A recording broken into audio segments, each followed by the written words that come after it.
Hello, welcome to a Leader's Journey podcast. I'm your host, Joel Gunn. Today I have joining me my best friend of over 20 years, Dr. Brent Fessler.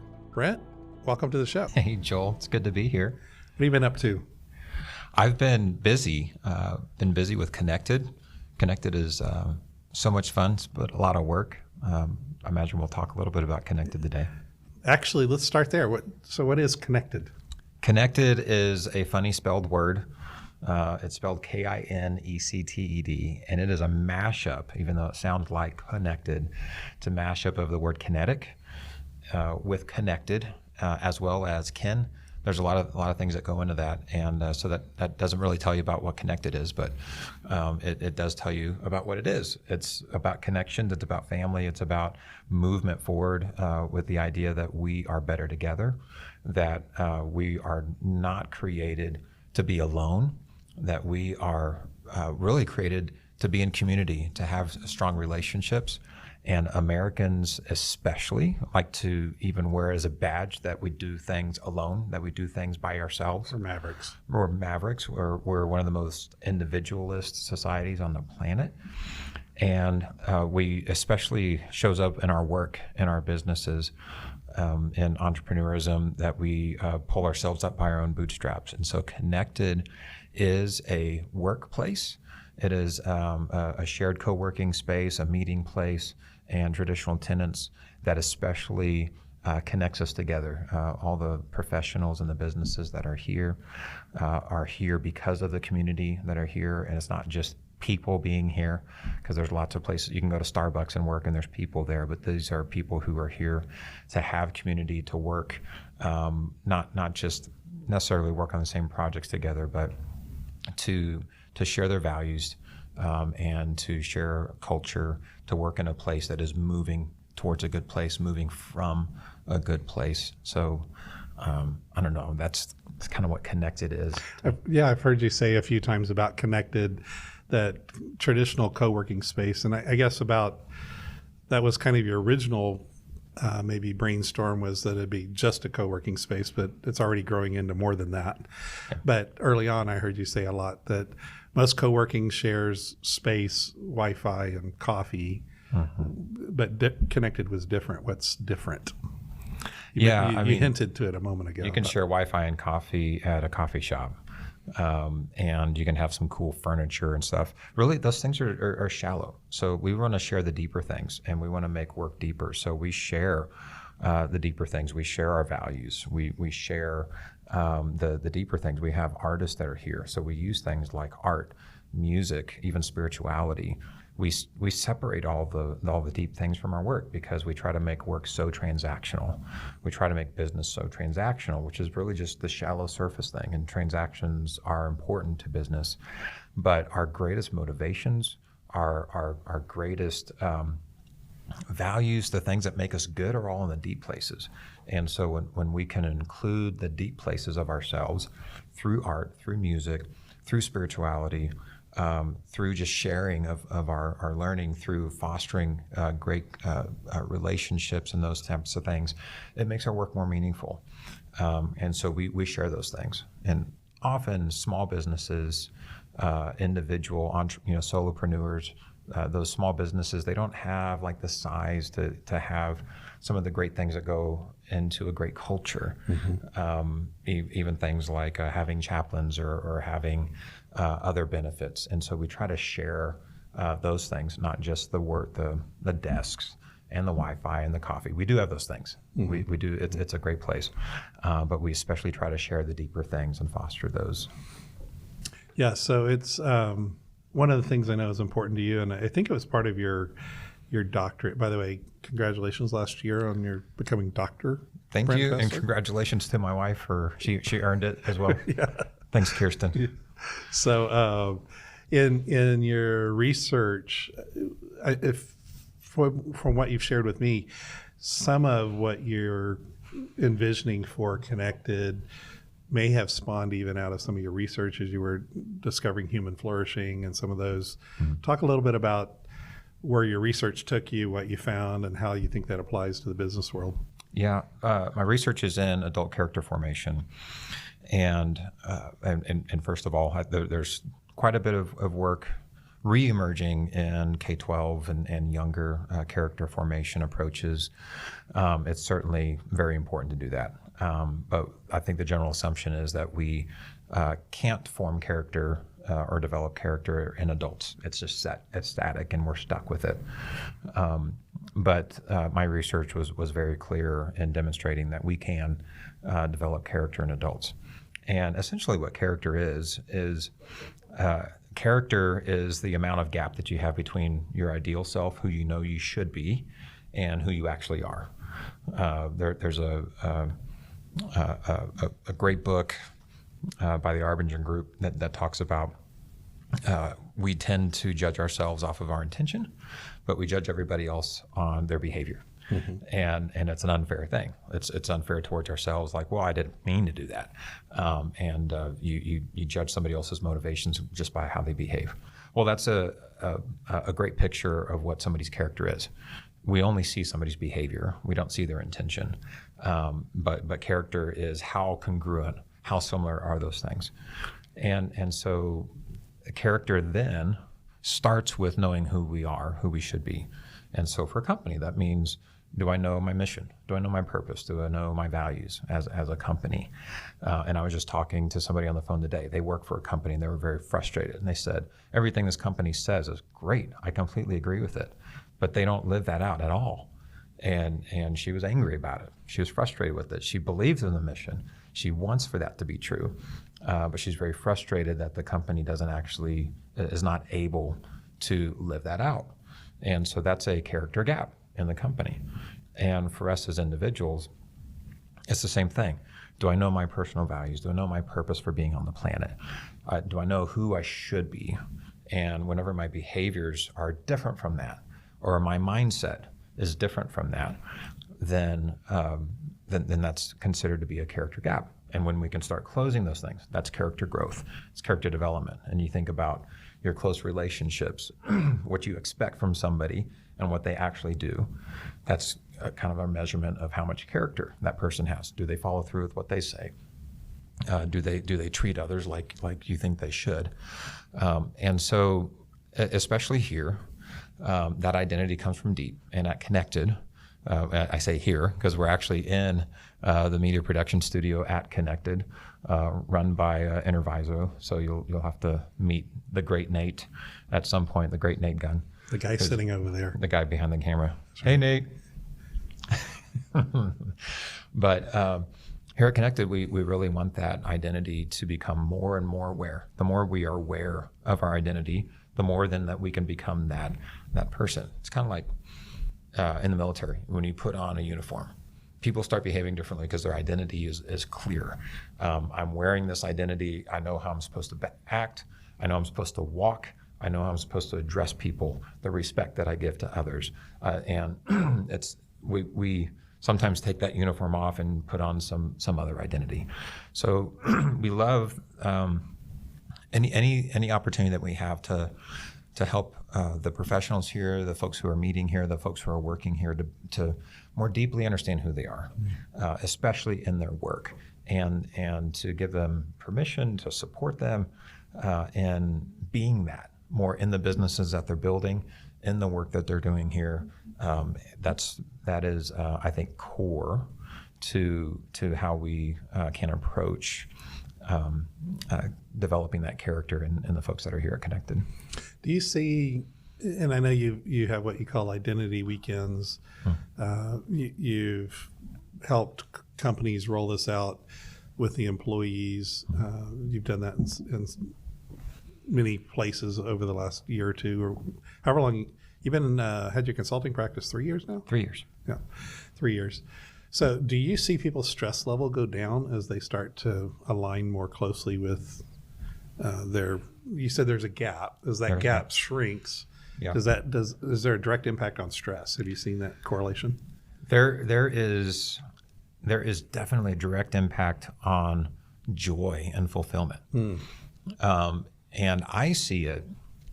It's fun. This is one of the reasons why I do this, because why I switched from being an engineer to being an educator was being able to see in front of you somebody's life change. Educators love that. When you see somebody learn something, you can just see it. You can see it on somebody's face when they've discovered something. And so for the work that we do with integrators and by extension here at Connected, I see that visible lifting of pressure and embracing of joy when somebody discovers more clearly who they are. In my experience, when I talk with individuals, do workshops, I almost ask this every single time of how many of you have a mission statement, a personal mission statement, and generally less than 5% say they have one. And then of those 5%, I'd be surprised if it's more than 1%. Yeah, it's pretty small. And then it's even smaller though, how many of you can actually tell me what your mission statement is, much less actually be using it. So from a practical standpoint, very, very few people could articulate why they are on the planet specifically. And so some of the work that we do, especially in Identity Weekend or the work that we do inside corporations, is we have a process through both a workshop, some excavation tools, and then some one-on-one coaching where we end up with personal identity statements. And it is way more than half the time when they first hear this draft of an identity statement, there is this like sigh and exhale simultaneously with this excitement, like, yes. It's like it's a resonance, like, yes, that's who I am. And so in that, now that if you don't know who you are, right, how do you ever become that? It's one of those things, if we don't know who we are, we're just going to go with the flow. And that's where the stress and anxiety comes, because you're just dealing with whatever's coming at you. You're never able to get up on top of it. You're dealing with your inbox. You're dealing with your bills. You're dealing with whoever other people think you should be. They think you should have a certain car. They think you should have a certain house. They think you should be looking a certain way. And all those things are just pressures on you instead of an identity that comes from the inside out. So it's a great question to think about the level of anxiety. It just, because the pressure stops from being over here. Even think of it in diversity, equity, and inclusion types of things where we have the scarcity mindset where we've got like 2 positions available and we have 8 people competing for those 2 positions. Well, that's a very stressful and anxious thing. And hardly anybody wins in that thing, in that kind of a situation. Compare that with, I know clearly who I am. I know what my fruit on the planet looks like. Nobody can take that opportunity away. And when you see clearly this is my purpose for being on the planet, this is the stress that goes away. All of a sudden, I look around me and there's just an abundance of opportunity for me to live out my purpose. When I understand my purpose towards people, there's no longer the scarcity of, oh, there's only one person on the planet that I can go and help. You look everywhere and there are people to live out your purpose towards. And so that stress just goes away.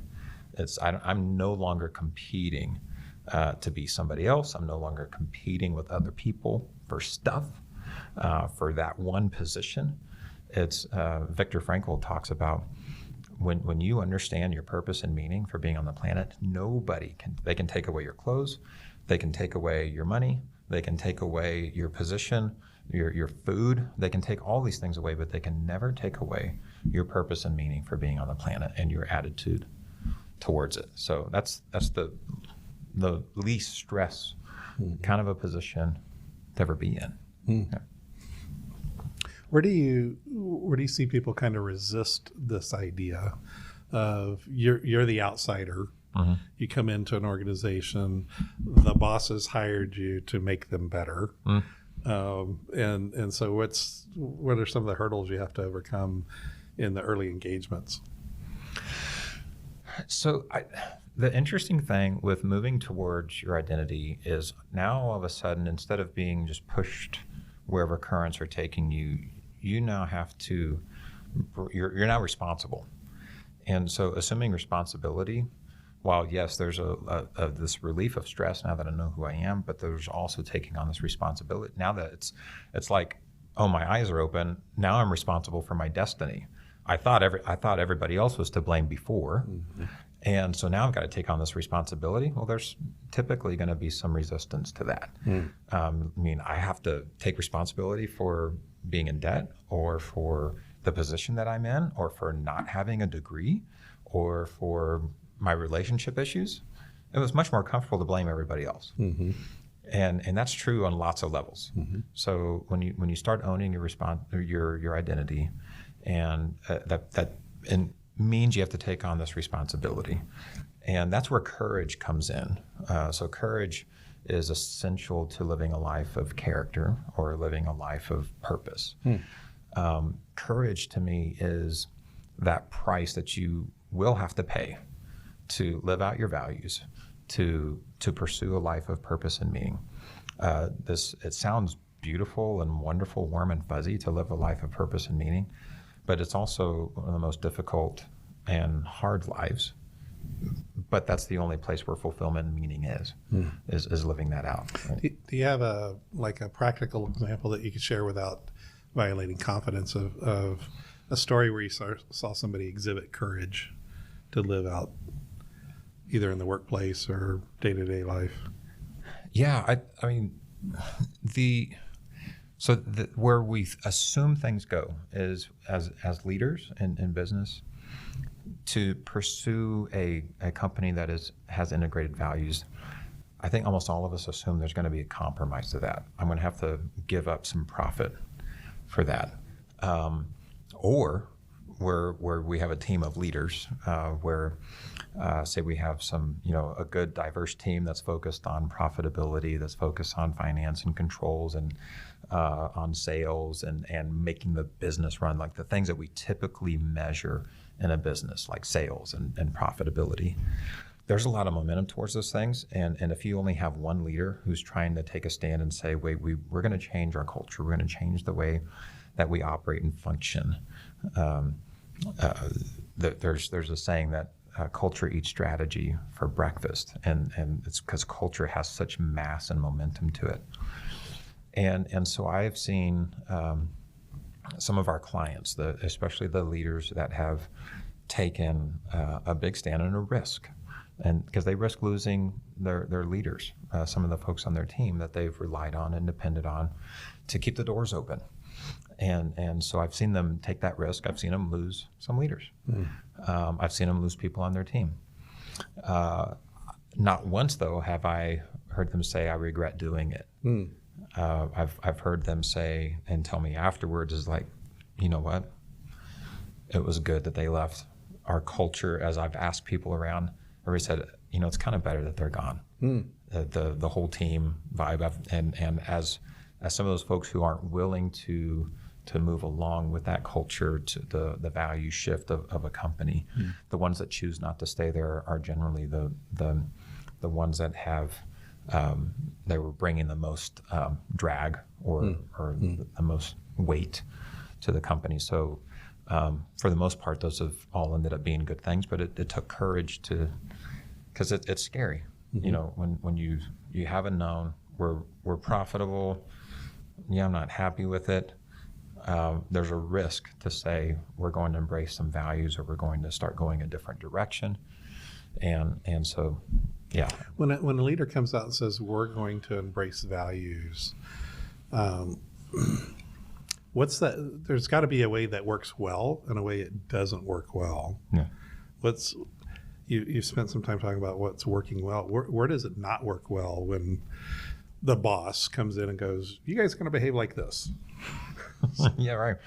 There's some key essentials to changing a culture, and we can look at Cotter and other organizational change experts and things like this. There's some key essentials. One is we have to be clear about our definition. We have to communicate well. This is who we have been. This is who we are going to be. We tend to actually do a decent job of that. That tends to be also, as leaders, that's our primary thing to do, is just to communicate who we need to be. A second essential is modeling. So the leaders have to model first. We have to say, this is who we are, and we're going to show you how. And we're going to make the tough calls.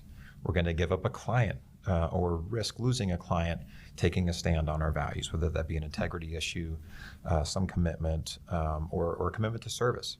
We have to lose a vendor to maintain a certain service level, whatever it is. So they have to see that modeling happen from the leaders. And often if you do those two things, you can have a really good effect on the culture.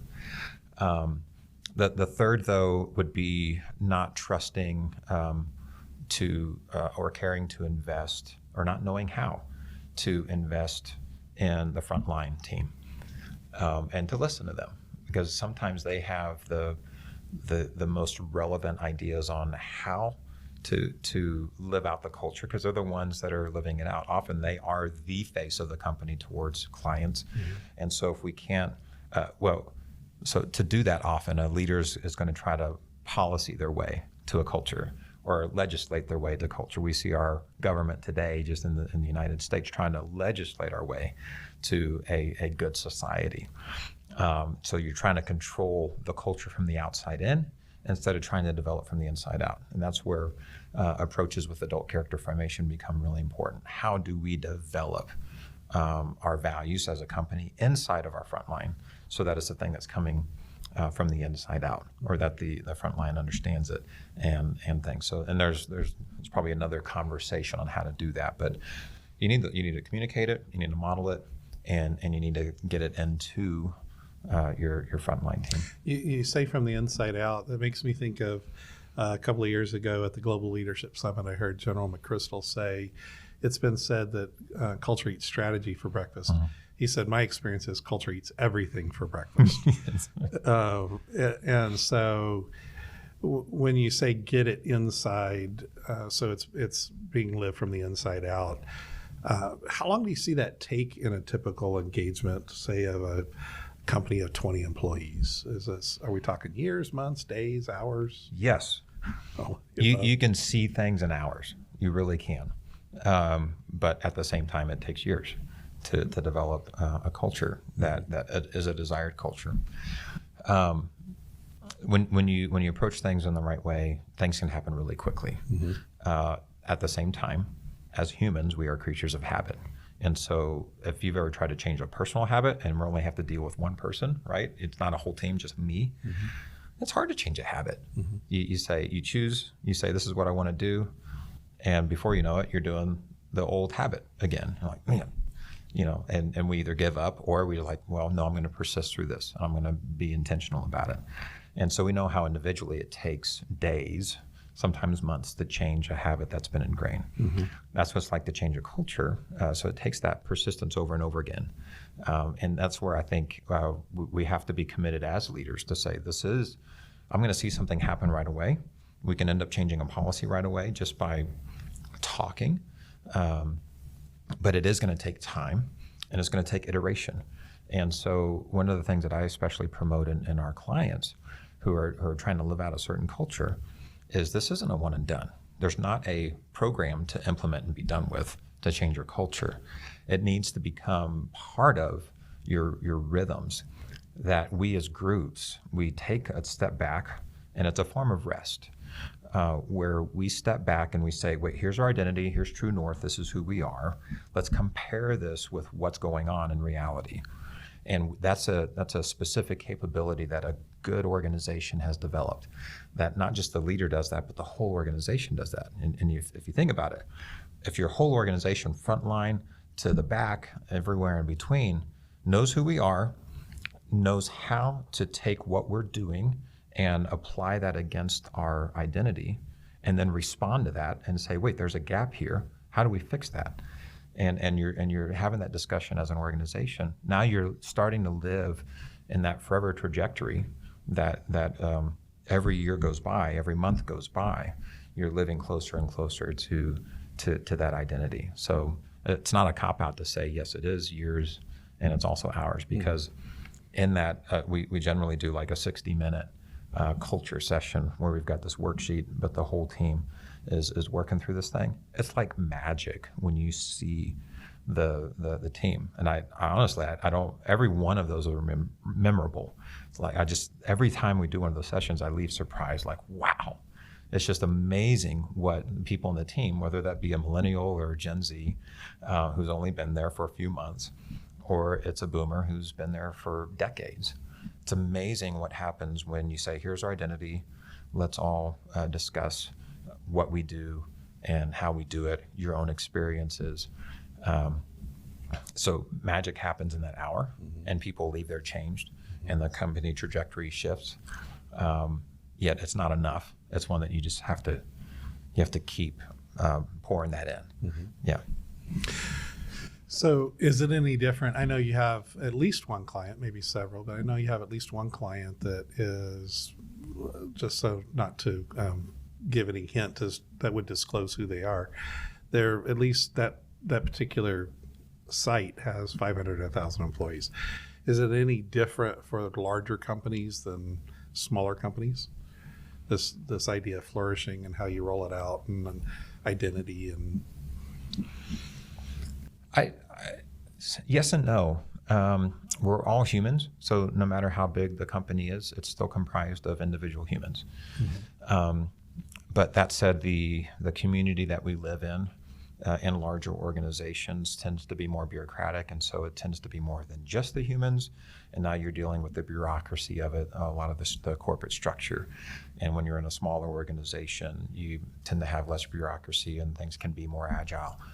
The decision makers are in the room when you're having these discussions, and so something can come up in one of these culture sessions that gets implemented like this, compared with in a larger organization that may then like, hey, here's a suggestion, here's a change, policy change request and things like that. So they can be a little bit slower, but overall the experience tends to be less about do we have a bad identity and more about are we living that out. And so what, in my experience in the larger organizations, even there, is that we tend to operate in smaller teams like a small business.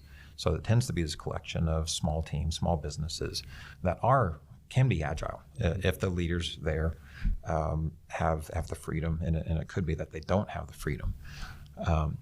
But that said, it's basically the same process. It just can take longer in a larger organization.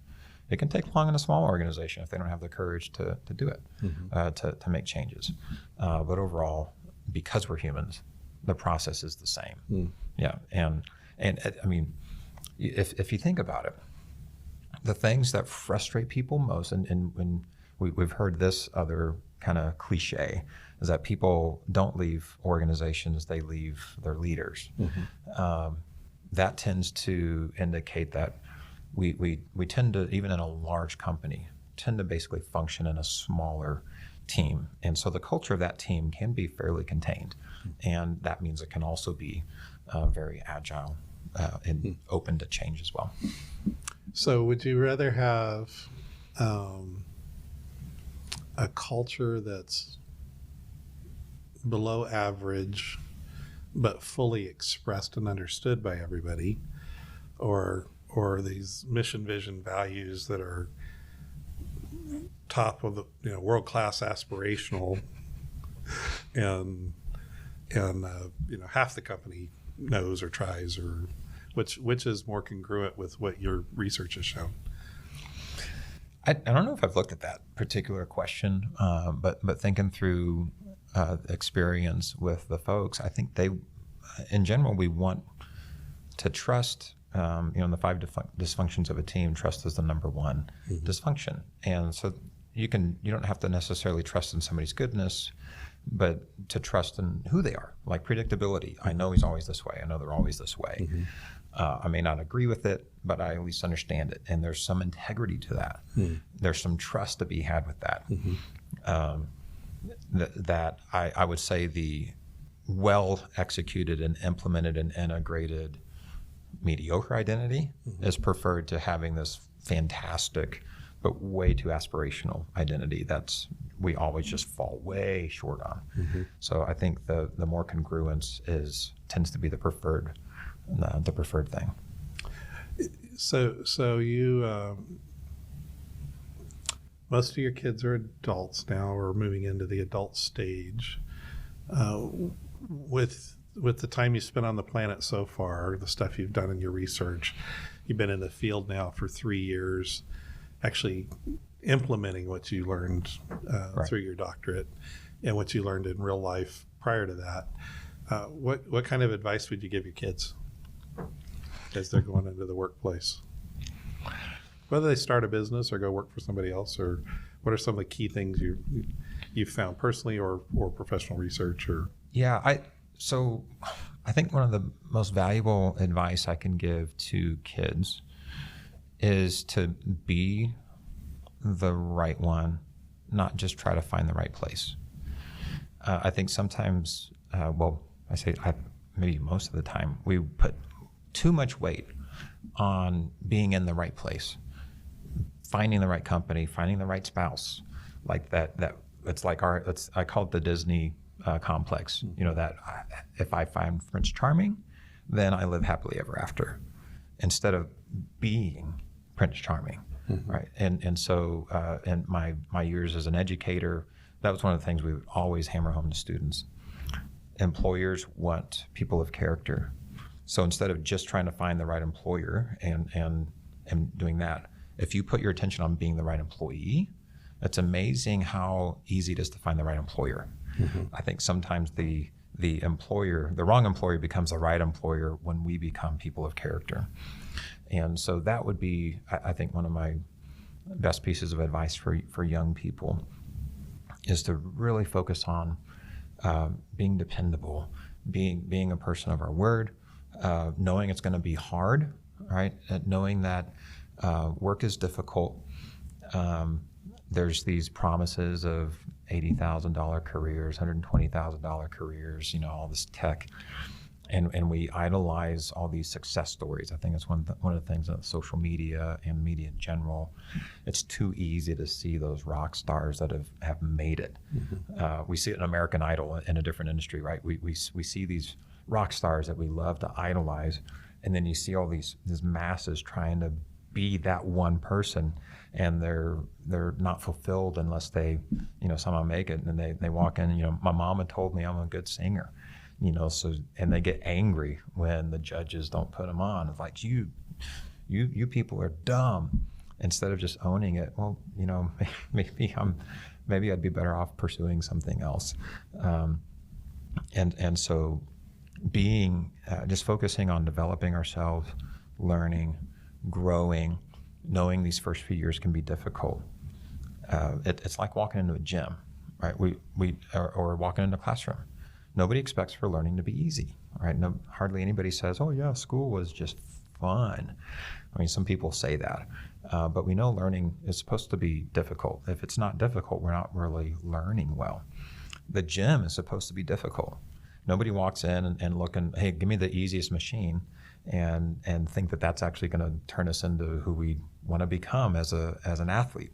It's not going to make us strong. We go on, what's the hardest thing I can handle? What's the most difficult machine? What's the greatest weight that I can put up with? What's the longest, thing? That's what we're looking for when we're working out.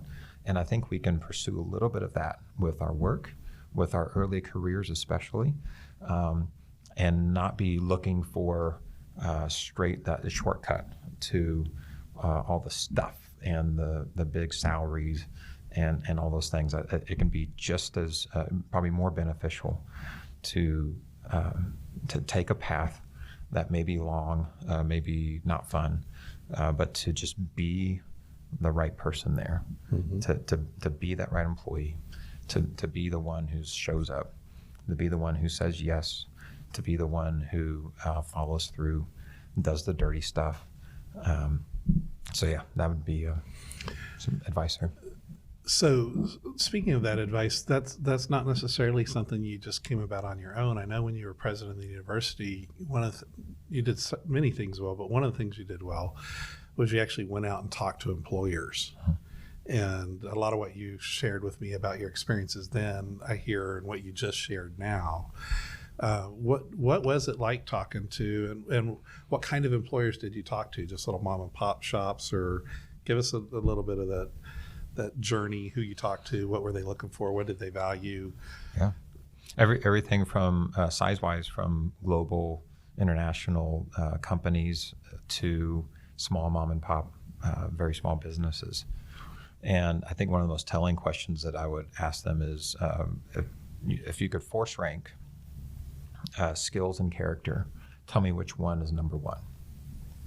And you would think, well, yeah, probably the majority of them would say character, because that's the answer you want to hear. And I wanted to hear that answer. But the reality is I never had a single employer, whether it be global or small mom and pop, say that skills was number one. They all said that character was the most important thing to their workforce. And did they feel that when they said that, or they were just kind of checking the box? Oh, quick answer. It wasn't like I needed to think about it. And they would quickly follow up with things like, if you give me somebody with skills but no character, they're dangerous to my company. And you'd hear Warren Buffett say similar things as well as the GE CEO. Jack Welch. I want somebody who's hungry, I want somebody who's smart, and I want somebody who's honest. And it says if they don't have the honesty, the first two will kill you. If you have somebody who's hungry and smart but they're not honest, they're going to kill your company. And so folks say things like that. I do need skill, but if you give me the character, and this is the next thing they would say, give me somebody with character, I can teach them what we do. I know what we do. I know how to do what we do. That's why we're in business. So you bring me somebody with character, I can teach them. You give me somebody with just skill and no character, I don't know how to develop character. So give me somebody character first, we'll get them to the skill. And then they'll say, I don't remember the last time I actually fired somebody for not being able to do the job. But I'll give you this big long list of firing people because of character issues. So that's how they express it. Yes, we got to get to the skill because we have to do our work. We have to get things done. Did you have a sense that's what they were going to answer, or was that paradigm shifting for you? Well, after time, I mean, when you first started. When you first started, I was hoping data shows that 60% of employees, I was hoping for something like that. So it did shock me. And especially the passion that would come after it. It wasn't just like, I'll give you the answer, let's move on. It was like, oh, let me tell you stories. There was real emotion and experience to why they responded this way. How much of those interviews, looking back, how much of those interviews guided where you went with your doctorate? It really showed me that there was importance to it. I'm passionate about character just because I like people to understand who they are and to live that out. And I know there's fulfillment and flourishing to be had there. What that type of response from employers showed me was that there's actually a market for this, and I don't need a market to sell something, but there's a need, right? There's a need for this out there. There's a recognition that, man, if I had more people with character, my company would be more profitable. My company would be a better place to work. I don't know how to develop character in them, and so that was something that especially fueled me pursuing that type of research in adult character formation, knowing that there's a need, knowing that there's a market. And I've experienced that so far. That said, compared with other things like being a sales consultant or a marketing consultant or an accountant, where a business leader says, this is a need, I need to go find a consultant. Very rarely does somebody say, I have a culture issue, I have a character issue with my company or with my staff, I need to go find a consultant for that. So it's one of those things where you have to kind of do some evangelism per se, where you walk in and you have to bring some awareness to the need and to some of the research that is out there on when a company does integrate their values, when a company does do this, what does that do to profitability? What does that do to retention? What does it do to sales? What does it do to customer loyalty?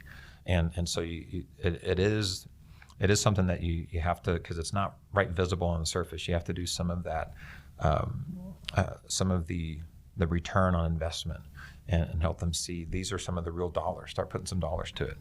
If you can keep somebody from leaving your team, what does that look like dollar-wise? And then you can start saying, oh wow, this would just by retaining the good people on my team, this makes sense for us to pursue greater integration of our values, to pursue this culture, to pursue employee flourishing and things like that. I recently introduced you to one of my clients and sat in on that first conversation. And I asked you a question and I ask you now, because I think it's worth hearing, is there was one leader in their organization that they felt like this guy's worth investing in. They've identified him as having a ton of potential. They just don't know where he maxes out. And so they want to invest in him if he's the right kind of person that will do well in the future in a leadership role. But they'd also like, is there a way to figure out sooner that he's not wired that way? And so that was one of the conversations we had. But then I asked you the question, something along the lines of, if we were to invest in developing this leader's skills, sending him to management courses, sending him to leadership courses, the traditional stuff, versus do something that's more focused on helping him find his identity, was my question to you, and share which one you think's better and why. Yeah.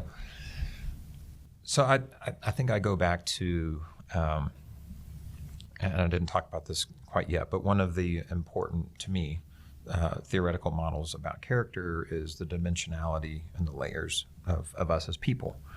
And I tend to look at things in 3 layers, and I think a lot of different areas of study do. You can look at Simon Sinek's Start with Why, the golden circle, where you've got why at the center and the how and the layer around that, and then the what. And he talks about that for companies. You see it in psychology, where you've got the behavioral layer and the cognitive layer and then the affective layer. Or you see it in motivations, where you've got the extrinsic motivation, the intrinsic on the inside. So there's this depth to who we are as people. And so I think often in business, in that transactional world, we tend to only try to pull levers where we can see. And so we stay on that behavioral layer or just that cognitive layer at best. Those are important, but when we're trying to use those as our foundation, it's not the strongest foundation. Our why, our purpose, that affective layer, where our deepest identity, our meaning, that is where we find the greatest motivations, where we find the greatest bearings, understanding. We, in general, want to get our companies and our people to be flowing from that inside out. And the more we can do that, the more stable, the greater the energy, the higher performing. Peter Senge in The Fifth Discipline talks about shared vision, and he talks about when we can get those deep layers of a person, their purpose and their vision to overlap with the purpose and vision of a company. Like when you get those deep layers in there, he says that employees move from being compliant to being committed. So you think of that, like compliant, I'm being externally controlled. I'm kind of living up to a standard, right? We're living up to a standard. Like during COVID. Yeah, right. Everybody wear masks, 6 feet apart, wait in line to get in the grocery store. We were being compliant. Yes, we were being compliant. We were doing what was controlled from the outside. And when you think about that at work, when you say, here's your compliance standard, very few people are going to go beyond that. There's no motivation to. I'm going to do just enough to not get fired. But when we can move into those deeper layers, now we move into commitment. This is something that I believe in. And even I mentioned the client employee that I was talking to interviewing earlier today, very frustrated with the company. She loved the vision. She had overlapping purpose. She was very passionate about the company's stated purpose. And so she was working overtime at a place that she hated because she found this deep overlap of her personal passion, her mission, her purpose for being on the planet with that stated purpose. And she found a place to live that out. So she was still a very productive employee. In fact, she said she had gotten reprimanded for doing too much. Like, you're doing too much. And so that is, I think essential to look at when we're talking about how do we develop our leaders. When we just layer on that top, let's give you a new skill. Let's give you a new degree or a new certification. Those things are important. But when we only live there, we're leaving out the most powerful piece of our team. That layer where that depth of motivation, of commitment comes from, an identity. And sometimes we discover well, you know what? I'm actually this kind of a person, and you're trying to shove these skills on me that really don't speak to my purpose, that really don't speak to the things that the way that I want to bear fruit, the way that my life tends to bear fruit. And so let's shift away from, like, say, for example, if somebody tends to be a very visionary dreamer, and they love to dream with people. This is me. I love to dream with people on these deep and big picture kinds of things. And when you try to shove me into a very detailed management position where I've got to handle lots of details and stuff, give me the big picture, right? Give me that. And on the other hand, some people, I need to be in the details. I need to be in the small. I believe small things matter. I don't disbelieve that. It's just like I'm not wired up, and my whole purpose just screams, I want to get you into better understanding of who you are. Like that's just where I love being. And so in ignoring the identity of people that we're trying to invest in their purpose, the way that they tend to bear fruit, and just trying to shove different skills on top of them, it's kind of like putting a different facade on a frame or on a foundation that was built for something else. So that's, you can do it. You'll have some success, and you can try just throwing stuff up there and see what sticks.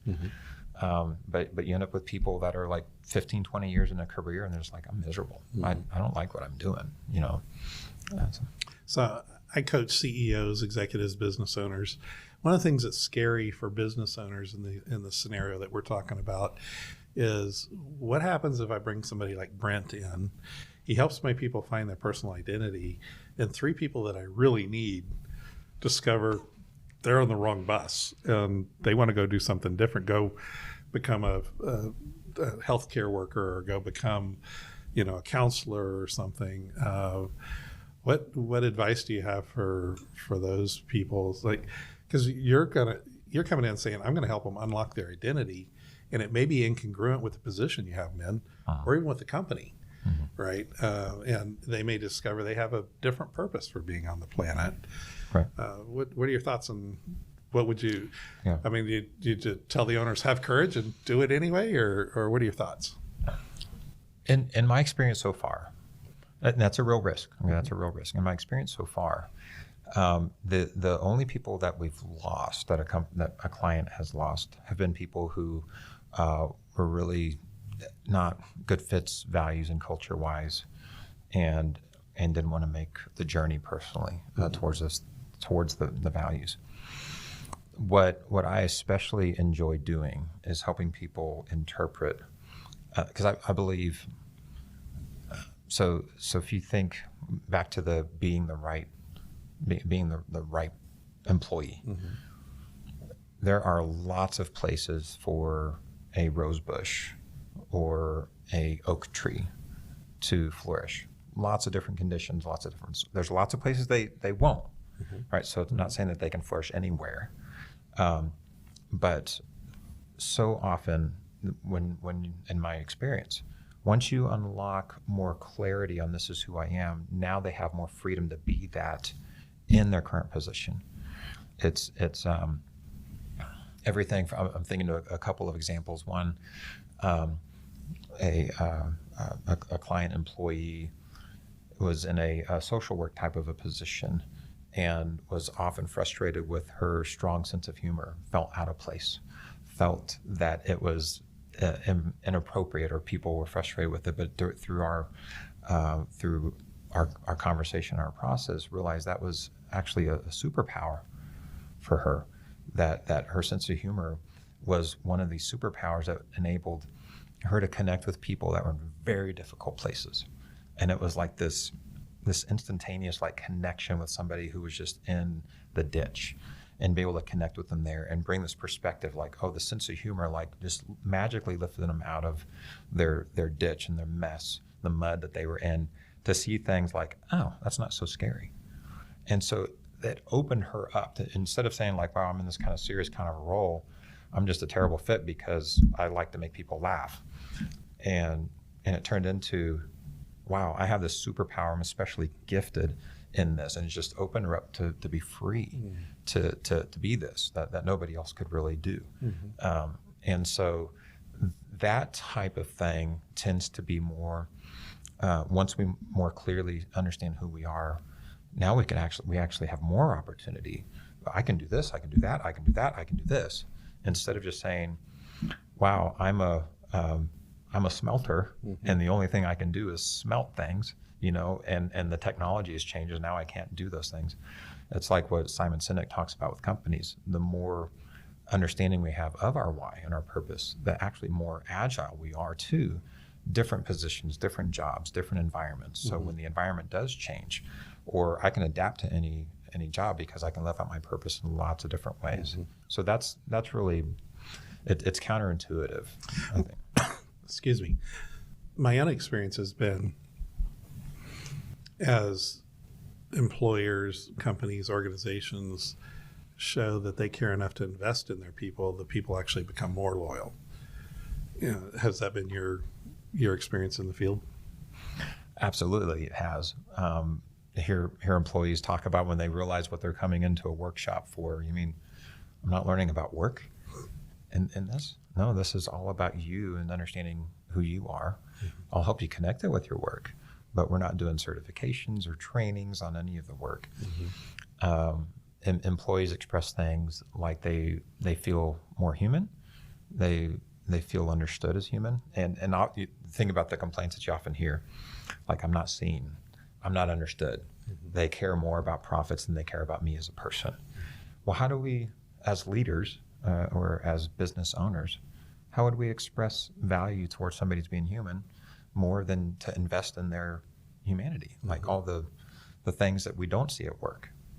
And as far as a return on investment, coming at it from this direction, so many of our employees on our team are broken. They have difficulty in their relationships at home, maybe a difficult personal financial situation, poor mental health or poor physical health.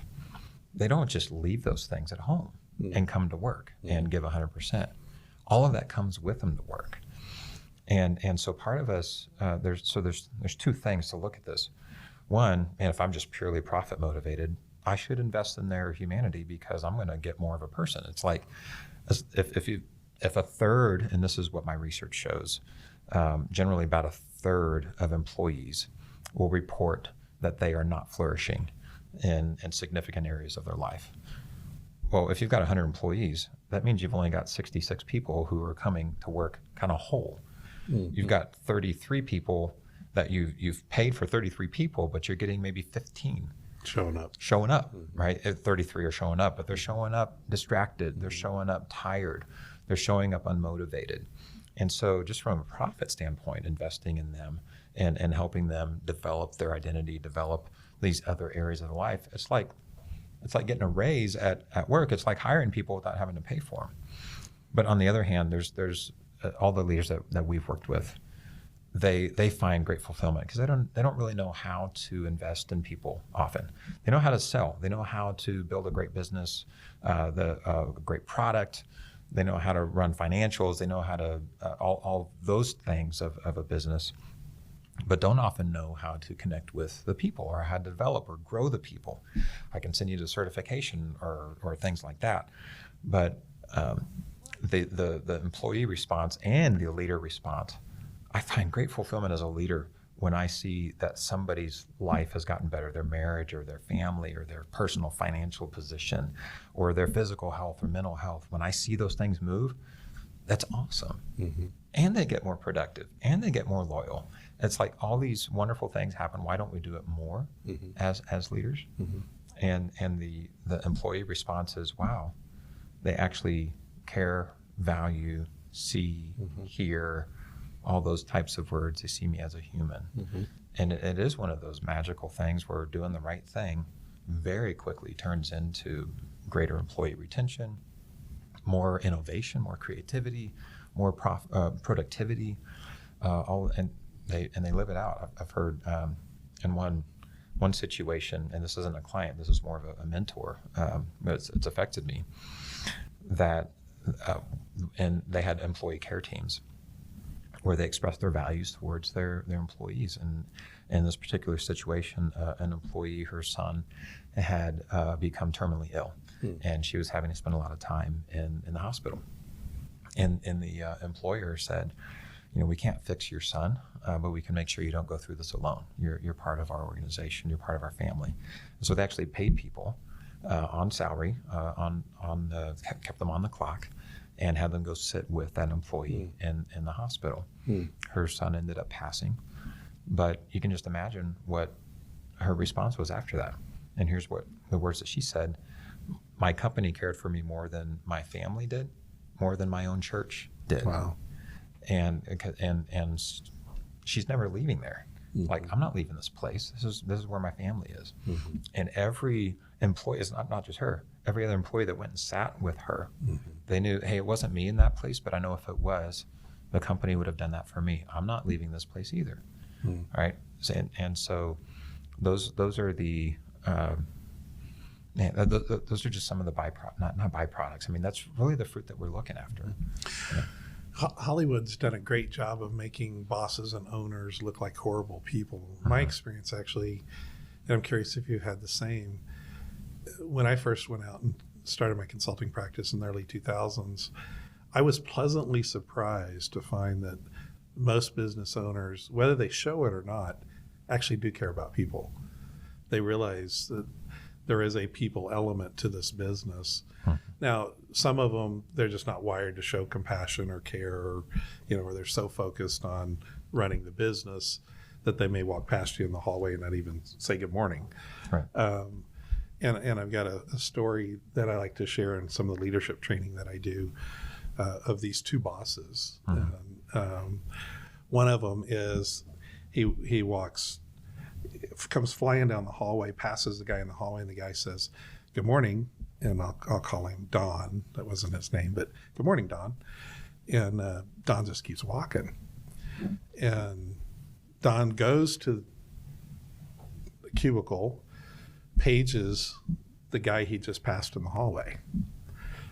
Because Don's so focused on running the business, the guy he passed in the hallway is not supposed to be in the hallway. He's supposed to be at his desk, right? So he gets to his desk. He's not there. He pages in. The guy comes back and he goes, where you, was kind of confused. And Don says, "Everything okay?" And he goes, "I just passed you in the hallway. I said good morning." So what would it be like working for that leader? Well, here's the other leader. Let's call him Donnie. All right. So Donnie's sitting in an executive boardroom. He's the head of the table. All his leaders are sitting around. They're doing their staff meeting. Door opens. Donnie's secretary steps in, whispers in his ear, hands him a black bag. Donnie says, "Excuse me, gentlemen, our meeting's over." Grabs the black bag and goes. Well, Donnie was a helicopter pilot and Army medic in the field during some of the conflicts. And so he jumps in his Jeep, rushes to a remote building miles or so down the road because one of his supervisors is passed out on the floor. So he goes to render aid, helps revive him, gets him to his Jeep, drives him to a medical clinic nearby, sits with him until the guy's wife can show up. Which leader would you rather work under? Donnie, right? Yeah. What if I told you it was the exact same guy? In reality, it was. Fortune 500 company, but he very much cared about people. But when he got on task, he wouldn't see you in the hallway, right? And so the people that got to know Donnie, not Don, they're super loyal to him because they knew he really genuinely cared. Right. So when he did walk past them in the hallway and did say good morning, they gave him grace, right? Because they knew he actually did care. And so my experience when I went out and first started consulting is a lot of the people I ran into actually do care about their people. They just don't know always how to express it, or it almost seems incongruent. And the case I gave you was an extreme example. Yeah. What's your experience been? Do leaders generally care about people, or is Hollywood right? They're actually a bunch of jerks. They do, and to me that's that's kind of our journey of character. So what I've discovered in my research, because I would ask the participants in a character development program, which of these particular values in this character framework did they become more important to you, or are they the same or less? And never once did they say something like integrity became more important to them or more valuable. Everybody said integrity has always been valuable and important to me. I know it's right.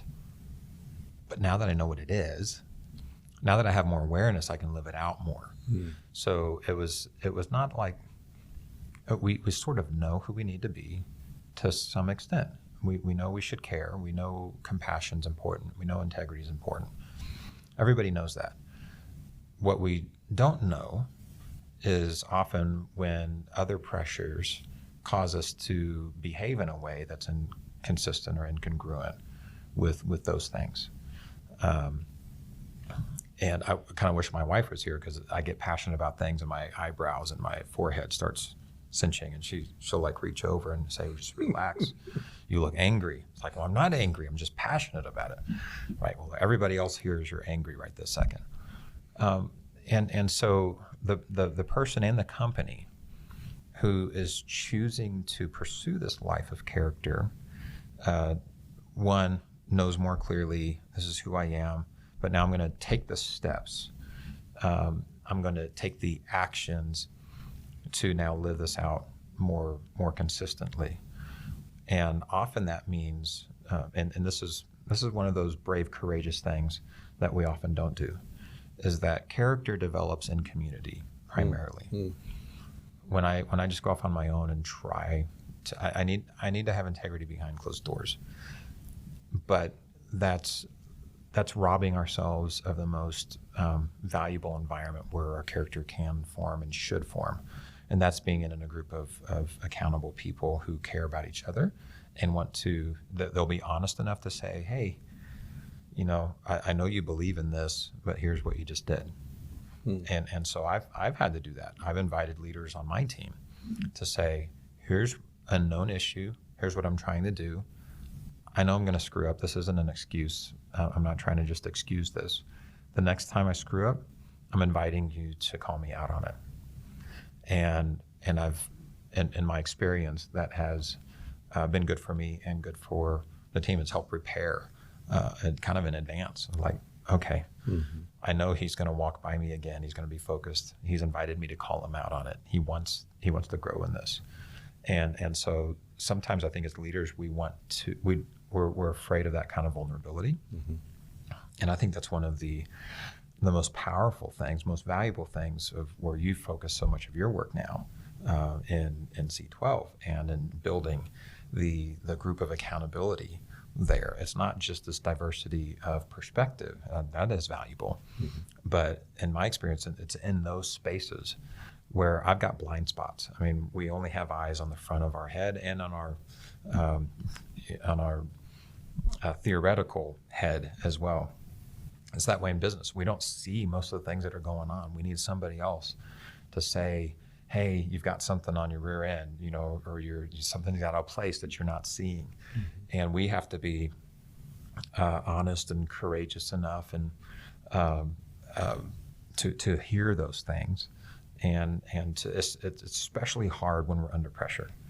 When we're under pressure and we're focused, moving towards things, and we're really in this form of a survival mode where our amygdala is firing. We're trying to tackle something difficult. That's probably one of the hardest times to hear some of that feedback, but it's one of the most critical times to be able to hear it and to respond to it, because that's where we can do the most damage to relationships. When we're in survival mode, we're just like, I'm protecting myself, I'm fighting, I'm running away, whatever it is I'm doing to survive, and I end up injuring some of the most valuable people, the most valuable relationships. And so inviting people into that mess is one of the strongest things we can do, even though it feels like, and we're exposing ourselves to more vulnerability with either our leadership team or to this other group. But that is essential, I think. Final thoughts?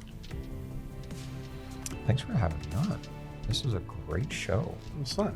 It is fun. Yeah, we'll have to do it again. Yes, absolutely. I love my work. I love one of my favorite things is getting to be in a place like Connected, where there's a whole bunch of passionate people like us who are trying to go deeper with their work, trying to go deeper with their businesses, with their professional spaces. And what I've been observing with other people around here is they love being around people like that. That's why they want to join this. If they didn't know it before, it was like, I didn't realize I want to be around people like this. Mm-hmm. I'm better when I'm around other people. I'm better when I'm around you. I behave better. I'm more focused. I pursue better things. So that's one of the downsides that after COVID is we've gotten in this habit of working at home. This separation that COVID has brought, all this 6-foot separation. It's practically a whole lot more than that. Mm-hmm. I mean, we have the mental health numbers show it. I think our work productivity shows it. I think our relationships, our personal financial situations, the society shows it. That separation is bad, and shallow connection is bad. Deep connection is good. That's what we're made for. And so I think that's just the final thought is wherever the listeners might be, is to pursue deeper connections. Something deeper. I agree. Yeah. Good deal.